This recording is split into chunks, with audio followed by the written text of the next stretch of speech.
Não é a minha necessidade que motiva Deus a fazer milagres. Não são as nossas dependências que motivam Deus à realização da operação dos milagres que a minha vida precisa. João capítulo de número 15. Meu pai é o agricultor, eu sou a videira, vocês são as varas. Toda vara que estando em mim e produz fruto, essa eu podo para que ela possa dar mais fruto. Toda vara que estando em mim e não produz fruto, essa eu corto para que seja lançada no fogo. Estai, pois, em mim. Porque se vós estiverdes em mim e as minhas palavras permanecerem em vós, pedireis o que quiserdes e eu vou pensar. Pedireis o que quiserdes e eu vou estudar o caso? Não, pedireis o que quiserdes e isso será feito. Então, só para você entender a maneira como Deus trabalha, por que as minhas orações, por mais que elas sejam regadas de fé e da crença de que Deus é galardoador daqueles que o buscam, de que Deus tem prazer de abençoar aqueles que intercedem, por quê? Que mesmo com necessidades tão específicas, eu não estou recebendo de Deus resposta. Porque tem áreas da minha vida que Deus não me respondeu. Porque tem coisas com necessidades tão latentes na minha vida que Deus ainda não me concedeu. Se a minha oração é sincera, se eu estou orando ao único Deus, se Ele garantiu na sua palavra que tudo que eu pediria para Ele, Ele me entregaria, por que eu não estou recebendo? Ou todo mundo aqui já recebeu o que precisa? Ou todo mundo aqui já está plenamente satisfeito de tudo que tem? Eu não estou falando de contentamento. Eu estou falando de ter todas as áreas completamente preenchidas.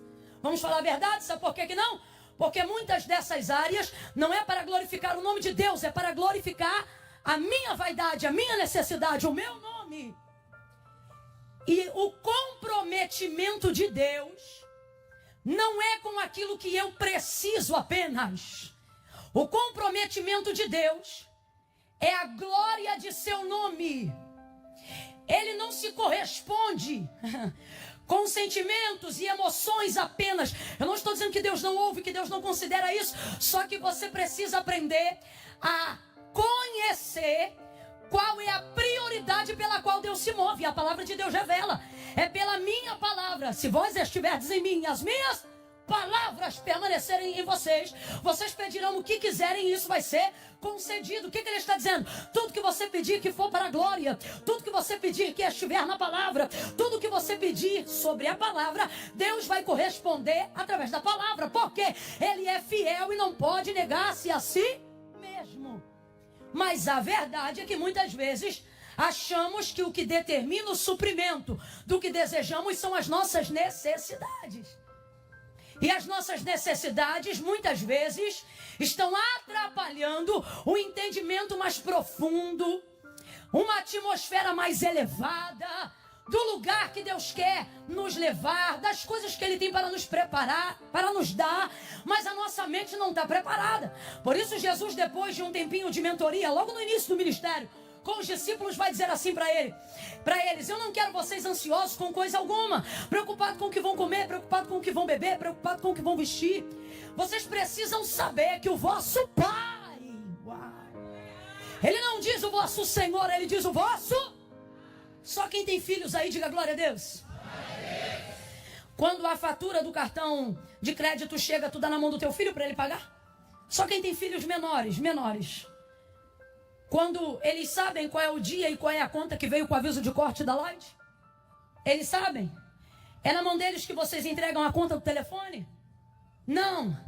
Porque o responsável por aquilo são vocês. Agora diga pra mim, ele usufrui da comida que você compra, sim ou não? Ele usufrui da luz que você paga, sim ou não? Ele tem roupas através das faturas que são geradas do cartão que está no seu nome, sim ou não? Ele se beneficia do seu serviço, sim ou não? Mas ele sabe que dia vence o cartão? Porque são questões de responsabilidade de um pai, de uma mãe dentro de uma casa. Guardadas as devidas proporções, isso é só um exemplo.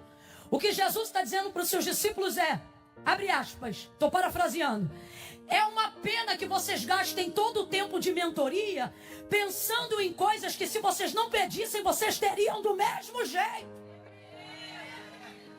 Porque eu estou falando sobre o suprimento de necessidades. E dentro do suprimento de necessidades, uma vez que vocês são recebidos como filhos, completa aí para mim, por favor. Uma vez que vocês são recebidos como... O nosso relacionamento precisa trafegar em uma esfera de áreas que não seja baseado por necessidade. Se você só se relacionar com Deus baseado em necessidade, nunca vai aprofundar seu relacionamento como filho. Sempre vai viver na dependência do socorro de um Senhor. Você vai viver de campanha e jamais vai construir relacionamento.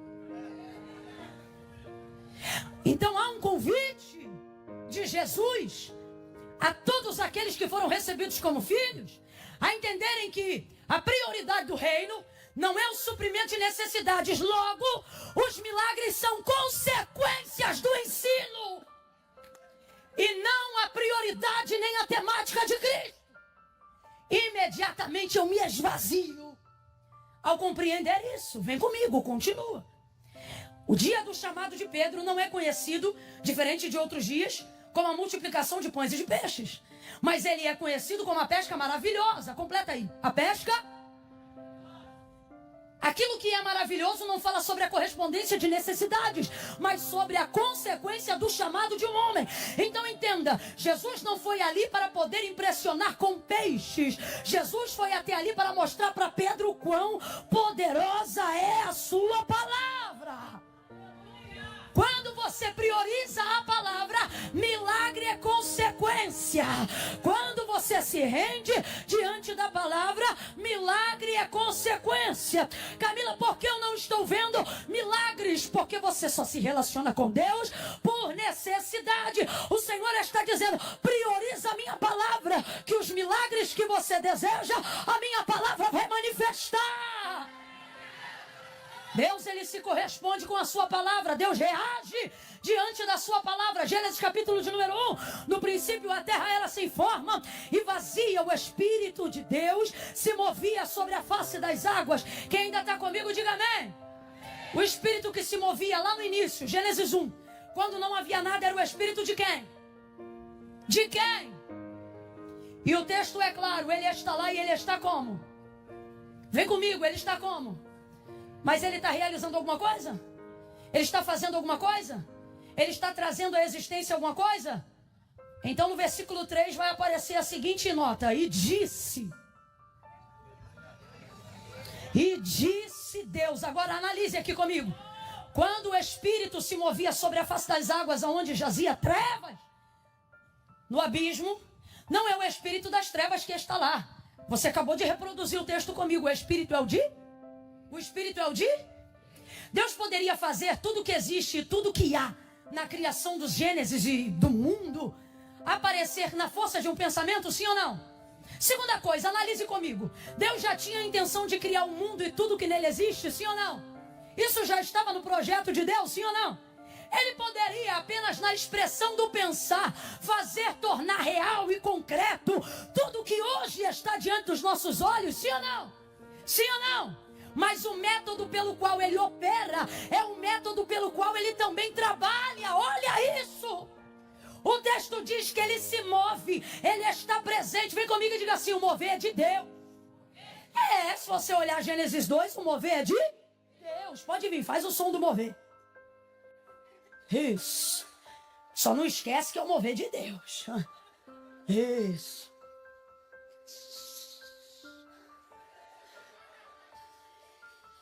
Mover de Deus é bom, não é? Mover de Deus é tremendo, não é? Mover de Deus é tão poderoso que não importa o quão densas sejam as trevas, nada impede dele entrar, nada impede dele se mover, nada impede dele estar. Eu não estou aqui para criticar o mover de Deus, mas nós estamos aqui para entender que não é milagre, que não é mover, mas que as coisas só passam a acontecer e que o próprio Deus, que tudo poderia fazer pela expressão de um pensamento, também só vai fazer e só trabalha quando há manifestação da sua palavra. Move mais um pouco, vem. Ele está movendo, mas não tem sol. Ele está movendo, mas não tem lua. Ele está movendo, mas não tem porção seca. Ele está movendo, mas não tem erva. Não tem fruto, não tem semente. Ele está movendo, mas não tem luz. Ele está movendo, mas não tem separação de águas. Está movendo, mas não tem estrela. Está movendo, mas não tem lua. Ele está movendo, mas nada acontece. Mas no versículo 3, e disse Deus, abra comigo a tua boca e diga a palavra. Olha para quem está do teu lado e diga a palavra. O segredo está na palavra. A transformação está na palavra. O milagre está na palavra. A vida do chamado é a palavra. O ministério é a palavra. Quer ser um cantor produtivo? Cante a palavra.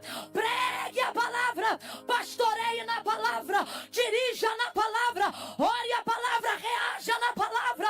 Ministre a palavra. E disse Deus. Quem lembra o que Deus disse? Tá fraco. E disse Deus. Não estou ouvindo os irmãos lá de baixo. E disse Deus. Ok. E o que aconteceu? E o que aconteceu? Quem trouxe a luz? Não moveu a palavra. Mas quem se movia? Deus. Está lá, o Espírito de Deus. O Espírito só reage a... Vem comigo, João 1. Só ouve. Em casa medita melhor.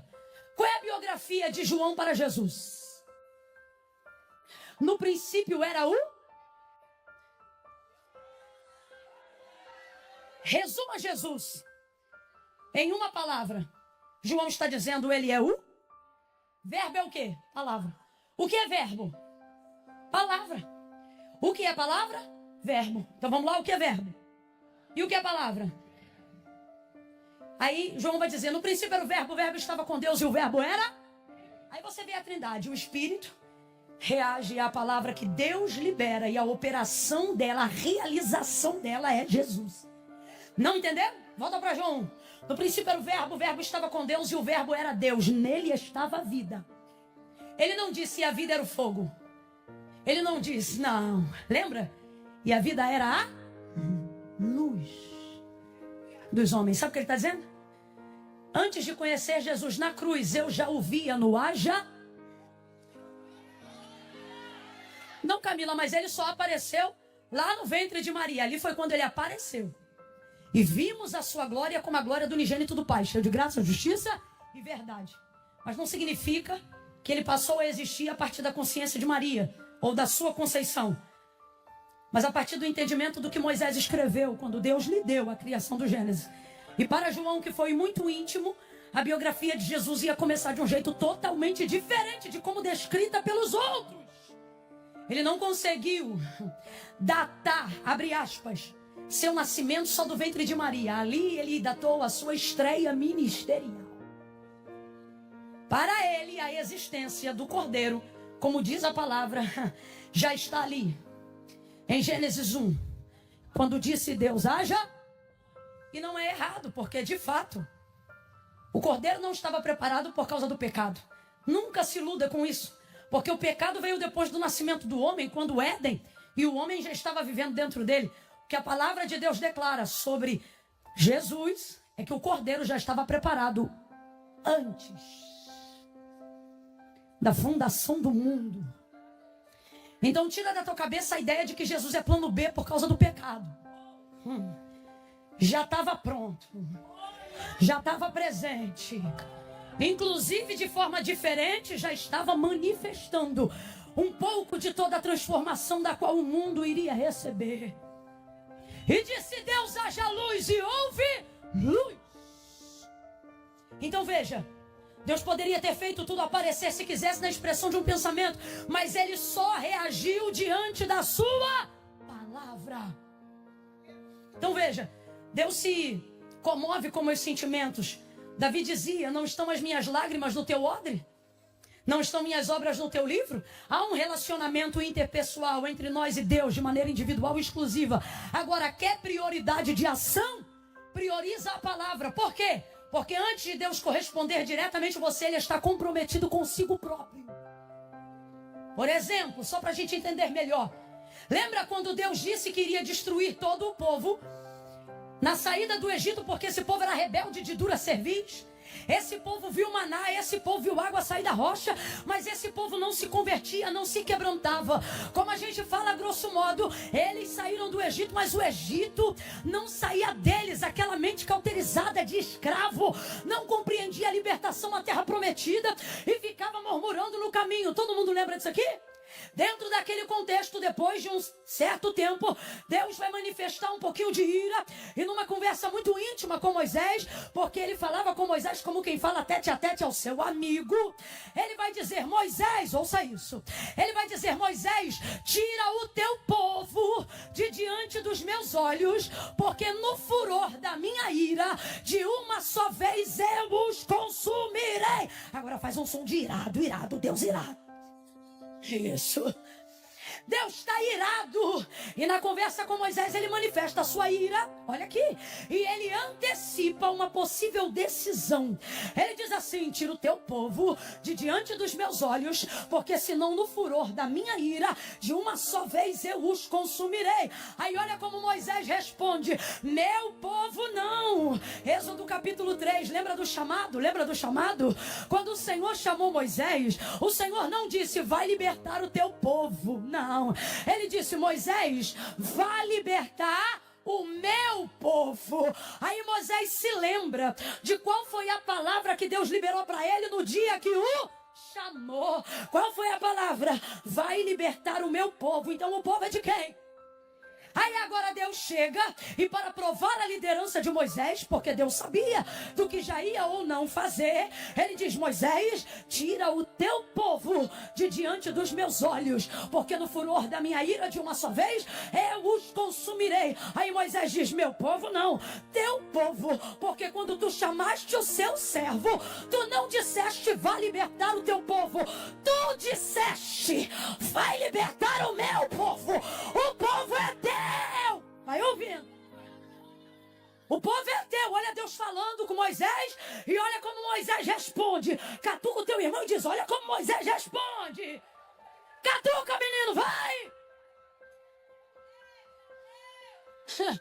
Moisés não responde o que sente. Moisés não responde o medo que sente, porque deve ter sentido medo. Uma coisa é um ser humano chegar e dizer: ó, fala que eu botei o nome dele na lista, que eu vou pegar ele na rua. Outra coisa é Deus chegar para você e dizer: vou consumir. Moisés não responde baseado no medo que ele sente. Moisés não argumenta baseado nas preocupações e nem no sentimento de compaixão, porque o povo era terrível, mas Deus derramou um amor sobre o coração de Moisés, a tal ponto que ele era tão brabo no início, antes do chamado, que quando viu o egípcio lá brigando com os irmãos dele, o que ele fez? Fez o quê? Era brabo. Só que depois do chamado, o texto diz que ele se tornou o homem mais manso da terra naqueles dias. Então havia uma compaixão tremenda. Imagine o povo pelo qual ele está dando a vida. Deus agora chegar e dizer: vou consumir. Mas ele não respondeu de acordo com a sua compaixão. Ele respondeu de acordo com o que Deus havia lhe dito. Porque ele sabe, Deus pode escolher, Ele é Senhor, não ouvir minha compaixão, não decidir pelo meu medo, mas Ele jamais rejeitará. Ele jamais rejeitará. Ele jamais rejeitará. Porque a sua palavra é a expressão da sua fidelidade, e Ele não nega a si mesmo.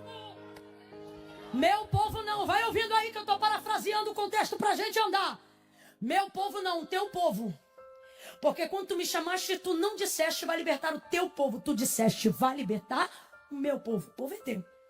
Aí ele diz assim: pois eu vou consumir todos, e vou começar uma nova geração a partir de ti. Aí ele diz assim: e como vai ficar o que tu disseste a Abraão? Por isso você não pode esquecer da palavra que Deus te liberou no dia que Ele te chamou. Por isso você precisa se apegar ao que Deus te disse quando Ele te trouxe para perto. E por fim, Ele continua argumentando com a sua palavra e não abusando da intimidade que Ele tem de falar com Deus como quem fala a um amigo. Porque você nunca pode deixar a intimidade do seu chamado te fazer ter a sensação de que você tem autonomia para falar para Deus o que quer. Olha isso, ele continua e ele diz assim: o que eu direi, ou o que dirão as nações que te ouviram na minha boca dizer: farei herdar a este povo a terra que jurei aos seus pais que lhe daria. O que dirá o Egito quando lembrarem que tu dizia que este povo herdaria uma terra que mana leite e mel? O que vão falar as outras nações? Vão dizer que tu não cumpres o que fala. Agora eu te pergunto, um Deus como o nosso Deus precisa ser lembrado do que precisa fazer? Claro que não. Só que um Deus como o nosso Deus pega um Moisés como líder para poder saber se ele lembra. Se ele ainda está correspondendo ao propósito pelo qual ele foi chamado. Então olha para mim. Deus não se esqueceu de nada do que liberou no dia que te escolheu. Mas ele vai te provar, não porque ele esquece, mas para ver se você ainda lembra. Porque não são as circunstâncias ao seu redor, nem são as ardentes provas que ele te permite passar que vão determinar aonde você vai chegar. Ele me trouxe aqui nesta noite para te dizer: não permita com que as circunstâncias se tornem o seu Deus. Não permita com que a sua consciência e o que você pensa sobre si mesmo e sobre sua incompetência e vulnerabilidade se tornem o Senhor da sua vida. Mas lembre-se que foi a minha palavra que te viu quando ninguém te via. Fui eu que te escolhi quando ninguém sabia que você existia. E fui eu que determinei que você chegaria aonde eu disse que você chegaria. Então quando a coisa apertar, quando as águas se moverem, ou quando eu te permitir ver um pouco da minha ira, não se ausente da minha palavra. Eu estou sentindo uma graça de Deus tão grande aqui. Pega a mão de quem está do teu lado agora. É a primeira vez que eu estou te pedindo isso. Faça. Segure a mão de quem está do seu lado aí agora. Não segura de qualquer jeito, não. Deixa essa pessoa perceber que a Viva Devec não é noite de entretenimento gospel. Deixa essa pessoa perceber que Deus colocou ela do lado de um profeta que tem palavra. Pega a mão dessa pessoa e diga: lembra. Diga: lembra da palavra. Invoca a palavra, pega a palavra, canta a palavra, anuncia a palavra, profetiza a palavra, reaja diante dessa palavra. Avivamento é recebimento de palavra. Palavra que move, que comove, que transforma, que liberta, que anuncia, que entra, que faz e acontece.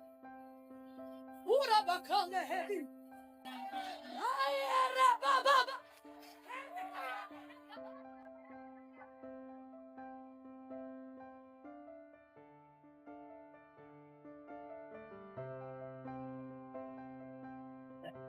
O Espírito de Deus está dizendo a alguém: lembra da promessa, lembra da palavra, lembra para que eu te chamei, lembra o que eu te disse quando eu te conheci, e coloca diante de mim.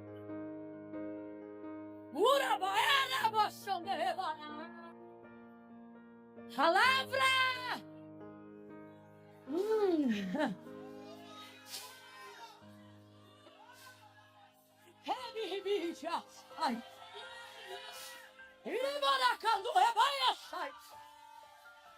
Deus está dizendo: eu não esqueci, mas deixe-me ver se você lembra.